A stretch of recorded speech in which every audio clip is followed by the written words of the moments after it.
Hello， 大家好，我是 JK。领克 Z10呢，应该是第3次拍这辆车了。不过前2次主要集中在它的静态部分，包括智能座舱。而今天我们终于能把它开起来了。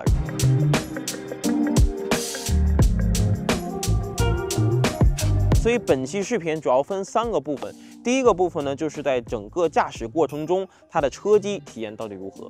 第二部分呢，就是这辆车我试驾的是高配，它也有激光雷达，算力不错的芯片。那它整个辅助驾驶部分体验到底如何？那第3部分呢，则是本期视频的重点，就是这辆车它真正人驾部分，它开起来到底如何，感受怎么样？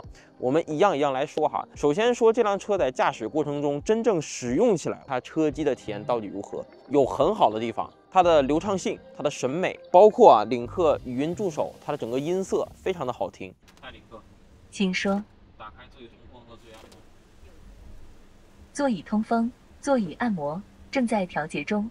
包括开起来的时候，它一些信息提示的布局啊，我觉得也比较合理。不过呢，在我们试驾过程中呢，也确实出现了一些系统稳定性方面的原因，比如说我们在倒车的时候，它的整个车机直接卡死掉。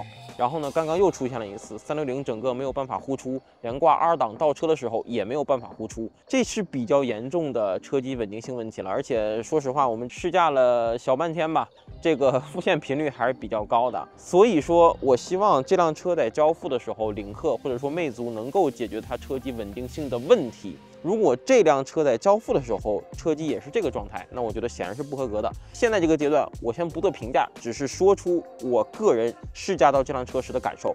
那车机部分说的就差不多了啊。接下来呢，我们来说说这个辅助驾驶部分。这辆车的辅助驾驶，我觉得还是说相对基础嘛，主要是一个跟车。它跟车说实话做的还是不错的，能和前车保持一个比较近的距离，并且呢，无论是加速还是减速，也不会来得特别突然。但是你指望这辆车，比如说在市区内能够自己超车变道，或者它遇到一些相对大的一些弯儿，它就处理不了了。然后包括刚刚也试了一下这个辅助泊车功能，那这方面呢，其实它做的也相对不是说特别的全面，无论是停车的速度啊，还是车位的选择啊，和问界和理想这种行业的第一梯队都有比较明显的差距。不过呢，昨天参加 workshop 的时候，其实领克有一句话，我觉得也能解释这个原因吧。那句话大概的意思应该是，领克希望把无聊交给车辆，把乐趣交给驾驶员。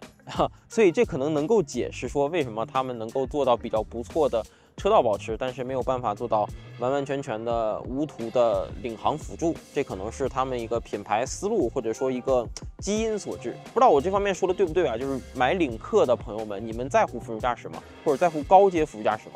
那接下来呢，就是本期视频最重要的一个部分，它的人驾开起来怎么样？包括在人驾的时候，它整个的乘坐体验怎么样？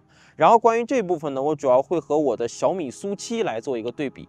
那这2辆车呢，定位有些相似，并且呢，它在市场上肯定会是经常拿出来比较的这么2款车。我认为它开起来，尤其在今天这个城市道路下，它开起来给我的印象要明显比SU7更好。为什么呢？首先就是驾驶的品质感，驾驶的品质感主要体现在它过一些坑坑洼洼路面的时候，整个路感是有的，而且也是清晰的，但并不会说过多的传递给驾驶员。它不会说那种像小米SU7一样，过一个坎以后，哇，颠，告诉你的屁股啊，这踩了3个石子儿。这辆车我觉得舒适取向会稍微偏多一些。还有一点呢，就是它开起来更稳。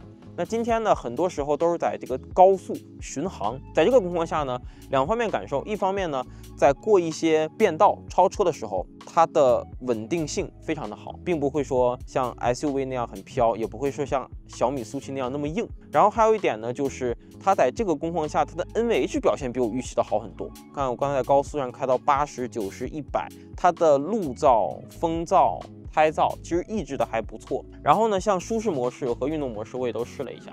运动模式它的转向肯定会更硬一些，舒适模式转向会稍微偏软一些。我觉得日常舒适模式能够开得非常的舒服，一点都不累。然后呢，它的转向的阻尼感和高级感都是有的。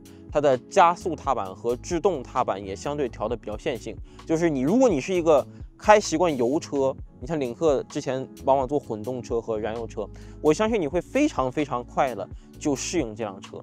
那我个人和我的小米SU7主观开下来的感受就是，它的圈速我认为不会有小米SU7快。如果说小米SU7和 Z10来选一辆我日常开的话，尤其在城市里开的话，我肯定会更喜欢 Z10。那这个呢，就是我这次试驾完以后，我个人对于它人价部分的感受，评价还是比较高的。我觉得底盘的评价其实相对来说比较玄学啊。一方面呢，它本身的底子好不好，这个可能有个客观因素，但是每个人对于底盘偏好是相对主观的。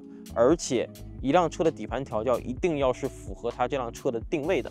那其实这辆车的定位不仅仅是运动，从它的舒适性配置来讲，它也是在运动和舒适之间有一个兼顾。那我认为这辆车这个底盘调教是符合它的定位的。OK， 那本期视频想主要分享的就，怎么充电口怎么开了？很奇怪啊。OK， 那本期视频的主要内容就是这么多了。关于 Z10，大家还有哪些疑问呢？可以弹幕或者评论反馈一下。如果你喜欢本期视频的话，请要点赞、评论、投币、转发。我是 HK， 我们下期视频见，祝个好运，拜拜。